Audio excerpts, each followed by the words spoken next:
नमस्कार, आप देख रहे हैं न्यूज़ वन इंडिया और मैं हूं आपके साथ अर्चना गुप्ता। बुलेटिन की शुरुआत कर लेते हैं बड़ी खबर के साथ। धामी कैबिनेट की आज अहम बैठक हुई। बैठक में उत्तराखंड सरकार का बड़ा फैसला निकलकर सामने आया। 6 माह के लिए प्रदेश में हड़ताल पर रोक लगा दी गई है। एस्मा लगाकर ये सीधी कार्रवाई होगी अगर कोई हड़ताल करता है।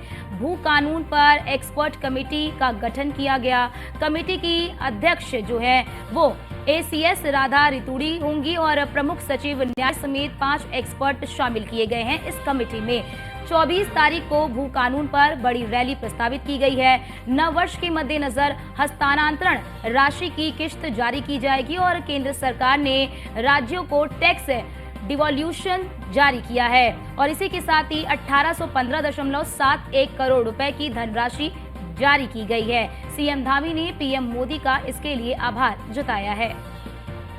तो बड़ी खबर आपको बता रहे हैं, आज धामी कैबिनेट की अहम बैठक हुई और इस अहम बैठक में कई महत्वपूर्ण फैसले लिए गए हैं और उन फैसलों की जानकारी भी आपको दिखा रहे हैं। एस्मा लगाकर सीधी कार्रवाई होगी अगर कोई हड़ताल करता है तो।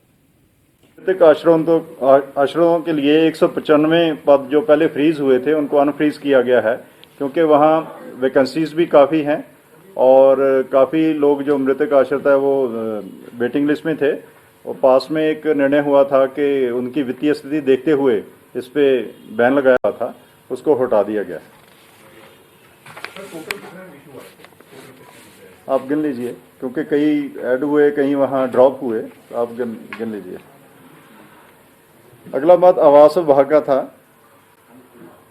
इसमें भवन निर्माण एवं विकास उपनिधि जो बाईलॉज वगैरह होते हैं उसमें ये था कि जहाँ भी नदी, नाले, जलाशय या भूगर्भीय स्रोत, स्प्रिंग वगैरह से अगर आपने फिलिंग स्टेशन पेट्रोल पंप या डीजल पंप के लिए बनाना है तो उसकी दूरी 50 मीटर होनी चाहिए।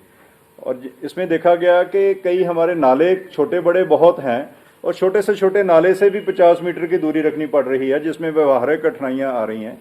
तो इसलिए नाले से दूरी 5 मीटर कर दी गई है 50 मीटर की जगह, बाकी दूरी 50 मीटर की पहले की तरह रहेगी।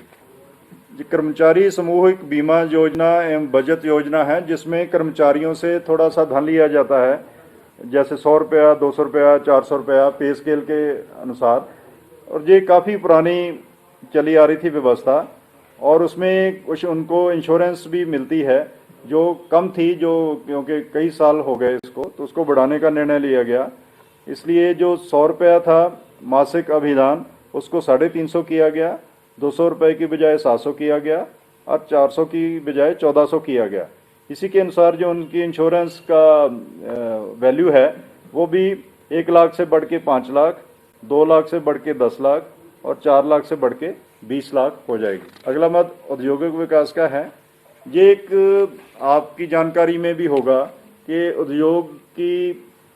उद्योगपतियों की काफ़ी डिमांड थी कि उनको अगर सीडा नक्शा पास करता है तो आसानी से हो जाता है, अगर MDDA या कोई और डेवलपमेंट अथॉरिटी से कराना पड़ता है उनके बाईलॉज अलग हैं, उनके चार्जेस अलग हैं और काफ़ी कठिनाई आ रही थी उनको पास कराने में। और काफ़ी समय से डिमांड थी कि सीडा का कार्य काफ़ी सरल है तो वहाँ कर दिया जाए। आज कैबिनेट में ये निर्णय हुआ कि समस्त राज्य में जितने भी औद्योगिक भवनों का नक्शा पास होगा वो सीडा ही करेगी। और खबरों में आगे बढ़ते हैं। लोकसभा में विपक्षी सांसदों के निलंबन पर इंडिया गठबंधन ने आज पूरे देश में विरोध प्रदर्शन किया। इसी कड़ी में आज उत्तराखंड कांग्रेस प्रदेश मुख्यालय में अलग अलग दलों के नेताओं का जमावड़ा लगा। इसमें समाजवादी पार्टी, CPIM, माकपा समेत कई जो क्षेत्रीय दल हैं वो शामिल हुए। इन सभी दलों के नेताओं और कार्यकर्ताओं ने मिलकर प्रदर्शन की शक्ल में राजभवन कूच किया। इस दौरान इंडिया गठबंधन के नेताओं ने केंद्र सरकार पर जमकर हमला बोला। इस दौरान विपक्षी दलों के जो नेता हैं उन्होंने प्रदर्शन को देखते हुए पुलिस ने भी सुरक्षा के मद्देनजर भारी पुलिस बलों की तैनाती कर दी गई है। आप तस्वीर भी देख सकते हैं। और इसी के साथ सभी प्रदर्शनकारियों को हाथी बड़कला के पास ही रोकने की पुलिस ने तैयारी की है। तो वहीं बीजेपी के प्रदेश अध्यक्ष महेंद्र भट्ट ने कहा कि कांग्रेस ने मर्यादा तोड़ी है, उपराष्ट्रपति के संवैधानिक पद की गरिमा का ख्याल नहीं रखा और मजाक उड़ाया है। स्थायी व्यवस्था में माननीय राज्यसभा के अध्यक्ष जी का जो अपमान जिस रूप में किया जा रहा है वो भी अपने आप में अशोभनीय है। खासतौर पर राज्यसभा के सांसदों को उच्च सदन का सदस्य कहा जाता है और अपने मुखिया की इस प्रकार से खिल्ली उड़ाना, इसका एक बहुत बड़ा आक्रोश किसान वर्ग में है और जाट समुदाय के बीच में है। तो मैं कह सकता हूँ कि एक बार तो उनको माफी मांगनी चाहिए, उसके बाद कहीं भी जाए, राजभवन जाए, कहीं भी जाए, लोकतंत्र में सबको अपना विचार रखने का वो है, लेकिन कम से कम अपने कृत्यों के लिए क्षमा याचना तो करे। डेमोक्रेसी खतरे में है और लोकतंत्र की रक्षा के दिन के रूप में हम इसको आज मना रहे हैं। 142 सांसदों का निलंबन और बल्कि और कुछ लोगों का और हो गया है। ये साबित करता है कि सरकार किसी भी उस व्यक्ति को सहन करने के लिए तैयार नहीं है, चाहे वो पत्रकार हों, चाहे वो सांसद हों, चाहे वो चुने हुए प्रतिनिधि हों। जो भी भारतीय जनता पार्टी की सरकार के विरुद्ध कुछ भी बोलता है उसके खिलाफ एक्शंस होते हैं। अब तो हद होगी, जो संसद इस चीज़ के लिए बनी है कि वहाँ ज्वलंत मुद्दों को उठाया जाए, राष्ट्रीय जो मुद्दे हैं उनको उठाया जाए, वहाँ भी आप कुछ नहीं बोल सकते। उस सांसद का निलंबन अभी तक नहीं हुआ जिसके पास मिलने पे, जिसके द्वारा दिए गए पासों की वजह से संसद में आक्रमण हुआ, लोग अंदर घुसे। लेकिन जो सांसद सवाल उठा रहे हैं, जो सांसद नरेंद्र मोदी और अमित शाह से क्वेश्चन कर रहे हैं, उन सबको निलंबित किया जा रहा है, जो अपने आप में एक बहुत खतरे के रूप में, बड़े खतरे के रूप। और आगे बढ़ते हैं, मसूरी विंटरलाइन कार्निवाल की तैयारी को लेकर तैयारियां जोरों पर है। इसी क्रम में एसडीएम ने संबंधित विभागों और संस्थाओं के साथ बैठक कर सुझाव लिए। बैठक में कार्निवाल के दौरान यातायात व्यवस्था सुचारू रखने, पूरे शहर को विद्युत लड़कियों यानी कि जो लठियां होती हैं उससे सजाने के साथ ही सांस्कृतिक कार्यक्रमों और खेलों का आयोजन, ये सब हो, इस पर चर्चा हुई है। बैठक में स्थानीय क्लबों को प्राथमिकता देने का सुझाव भी दिया गया। बता दें कि कार्निवाल के मुख्य कार्यक्रम टाउन हॉल में आयोजित होंगे और इस बार फूड फेस्टिवल और मसूरी विंटर लाइन कार्निवाल का शुभारंभ सीएम पुष्कर सिंह धामी करेंगे। बिल्कुल, जो है देखिए, अभी सभी के लिए जो है हमारा मसूरी विंटरलाइन कार्निवल जो है एक बहुत बड़ा इवेंट है मसूरी के लिए, हमारे लिए। सभी लोग उत्साहित हैं उसके लिए काफ़ी, और ज़ोरों शोरों से हम इसकी तैयारियों में लगे गए हैं। माननीय मंत्री जी की अध्यक्षता में भी मीटिंग हुई थी इसके लिए उपलक्ष्य में कल, उनके दिशा निर्देशों के क्रम में भी और हमारी माननीय जिलाधिकारी महोदय के निर्देशों के क्रम में भी इसकी तैयारियाँ जो है गतिमान हैं। सभी जो है हमारे कल्चरल परफॉर्मेंस हों, स्टार नाइट्स हों, शहीद स्थल के इवेंट हों हमारे, या गांधी चौक के इवेंट्स हों, वो हमने जो है इवेंट्स को ऑलमोस्ट लॉक कर दिया है। हमारे आर्टिस्ट जो है, सभी लोगों को इन्फॉर्मेशन पहुंच गई है। साथ ही साथ जो अन्य व्यवस्थाएं इसके उपलक्ष्य में कराई जानी है, जो लाइन डिपार्टमेंट्स के काम हैं, जैसे कि आपने ट्रैफिक के बारे में बात की, तो ट्रैफिक को रिलेटेड भी इसका डेडिकेटेड एक ट्रैफिक प्लान बनाया जाएगा। उसमें सीओ जो है हमारे सीओ साहब के साथ बैठ के और सभी स्टेक होल्डर्स को इन्वॉल्व करके ट्रैफिक प्लान निश्चित। और आगे बढ़ते हैं, Roorkee Saint Mark's Academy Senior Secondary School में वार्षिक अकादमिक पुरस्कार वितरण समारोह मनाया गया। कार्यक्रम में कई छात्र छात्राओं ने पूरे उत्साह के साथ प्रतिभाग किया, साथ ही रंगारंग कार्यक्रम भी प्रस्तुत किए। अतिथियों का मन मोह लिया इस कार्यक्रम ने, और इस दौरान कार्यक्रम के मुख्य अतिथि ने वार्षिक परीक्षाओं में सफलता के लिए छात्र छात्राओं को बधाई भी दी। तो ये तस्वीर आप देख सकते हैं कि किस तरह से इस वार्षिक कार्यक्रम में बच्चों ने भाग लिया। बहुत लंबे अरसे से तैयारी हो रही है और जो डिसिप्लिन और जो कॉन्फिडेंस बच्चों में दिखा, इवन नर्सरी और जो लोअर क्लासेस के बच्चों में कॉन्फिडेंस दिखा, उसको देख के लगता है कि टीचर्स जो हैं बहुत जिम्मेदारी से काम कर रहे हैं और बहुत मेहनत से काम कर रहे हैं, और बच्चे जो हैं बहुत टैलेंटेड हैं और हार्ड वर्किंग है, जो दिखाई दिया उनके परफॉर्मेंसेस से। और श्योरली वो आगे जाके अच्छा काम करेंगे और अपने स्कूल का नाम रोशन करेंगे, अपने देश का नाम रोशन करेंगे। ताकि सबसे मेन है कि बच्चों का जो हेजिटेशन है, जो आजकल एक हेजिटेशन है, वो निकले।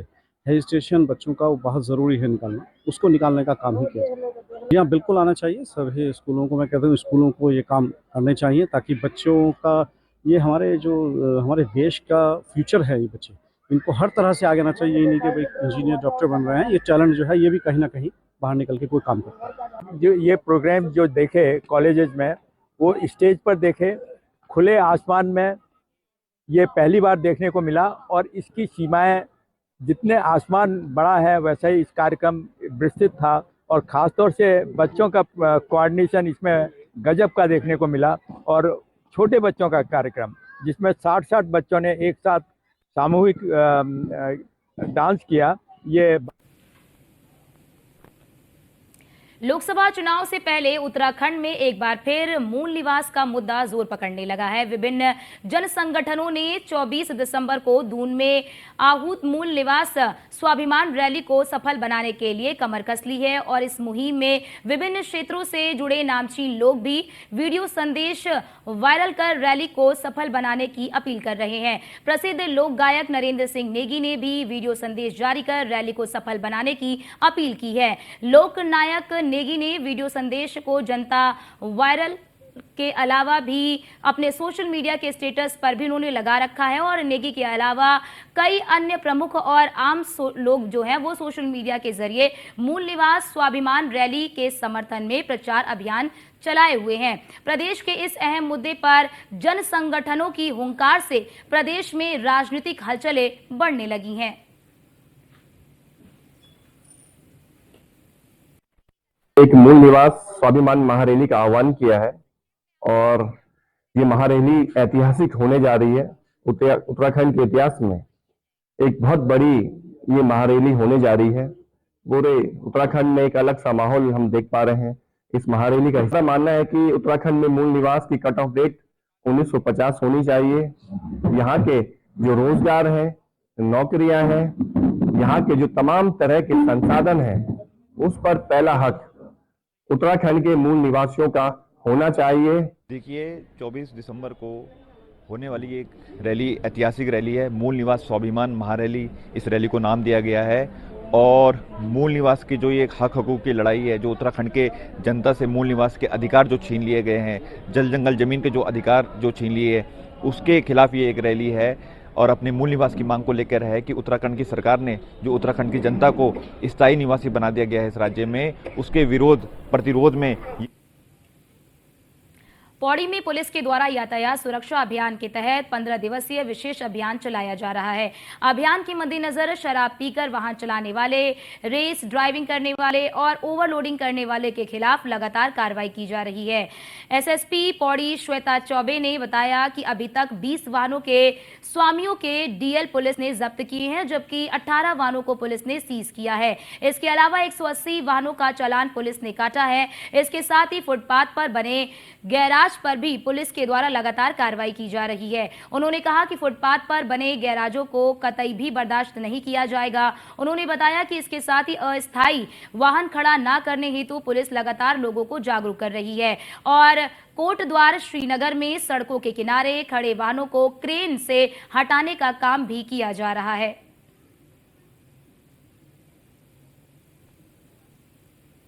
ये पूरे जनपद में एक 15 दिवस का अभियान चलाया गया है जो कि 15 दिसंबर से चालू हुआ है और इसमें मुख्य रूप से जो बिंदु दिए हैं अभियान में वो नशा करके वाहन चलाने वालों के खिलाफ, रैश ड्राइविंग, ओवरलोडिंग, इनके खिलाफ कार्रवाई हेतु ये अभियान चलाया गया है और पिछले 5 दिनों में काफी अच्छी कार्रवाई जनपद पुलिस द्वारा की गई। मसूरी एमपीजी कॉलेज की विभिन्न समस्याओं को लेकर छात्र संघ और एवीबीपी ने एसडीएम मसूरी को ज्ञापन दिया है। छात्र संघ के अध्यक्ष मोहन शाही के नेतृत्व में 4 सूत्रीय ज्ञापन है वो दिया गया है।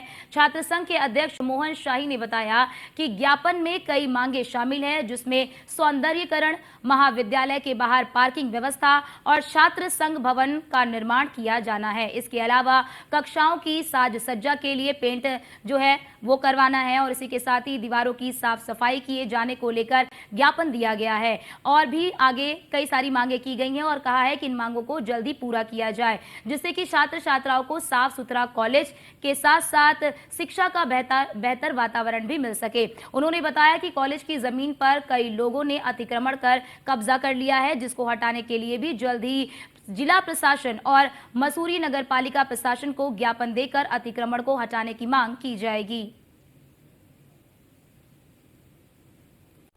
आज नए छात्र संघ एवं एबीपी के द्वारा एसडीएम महोदय को कॉलेज के अनेक जो विगत वर्षों से चल रही समस्याओं के उपरांत में समस्याओं के समाधान के लिए ज्ञापन दिया गया, जिसमें मुख्य समस्याएं जैसे हमारे कॉलेज में प्रवेश द्वार के सौंदर्यीकरण एवं कॉलेज की जैसे साज सज्जा, जैसे क्लासेस में बहुत सालों से रंगाई पुताई नहीं हुई एवं पार्किंग से लेकर उसके उपलक्ष्य पर ज्ञापन।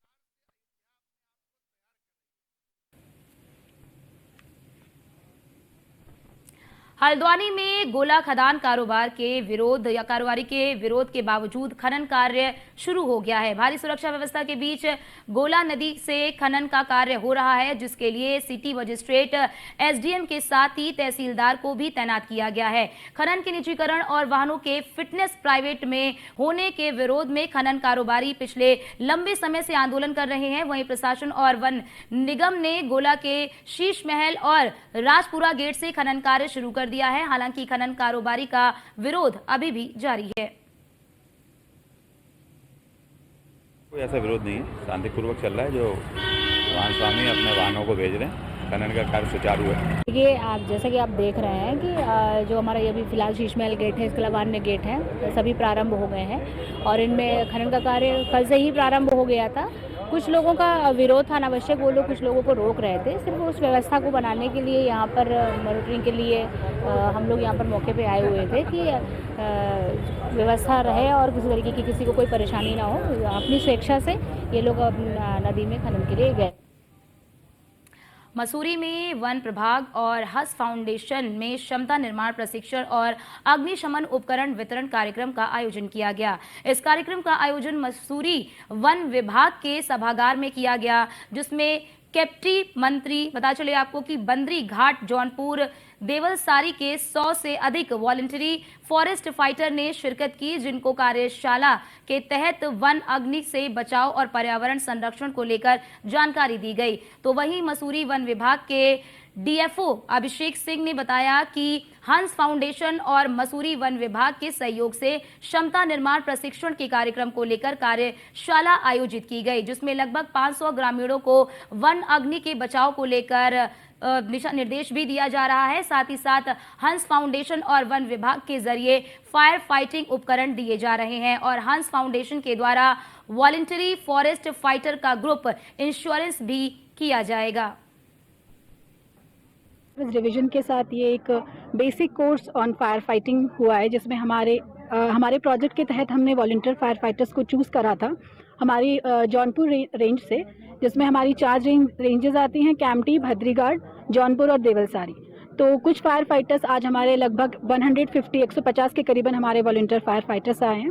तो मसूरी फॉरेस्ट डिवीजन के साथ मिलकर हमने आज ये कार्यक्रम रखा है और हंस फाउंडेशन चाहता है कि कम्युनिटी को सामुदायिक आधारित पद्धति को हम कैसे आगे बढ़ाएं और जो वन हैं, जो ये समुदाय की संपत्ति हैं, इनको कैसे इनका रख रखाव करें, वनों को आग से बचाएं। ये हंस फाउंडेशन के सहयोग से एक नया प्रयास मसूरी वन प्रभाग द्वारा किया जा रहा है। इसके अंतर्गत लगभग 500 ग्रामीणों को फॉरेस्ट फायर ट्रेनिंग में जो है ट्रेनिंग दी जाएगी। साथ ही साथ हंस फाउंडेशन और वन विभाग के माध्यम से इनको फायर फाइटिंग इक्विपमेंट दिए जाएंगे। और इसी के साथ इस बुलेटिन में इतना ही। बाकी देश और दुनिया की तमाम खबरों को देखने के लिए आप बने रहिए न्यूज़ वन इंडिया के साथ। नमस्कार।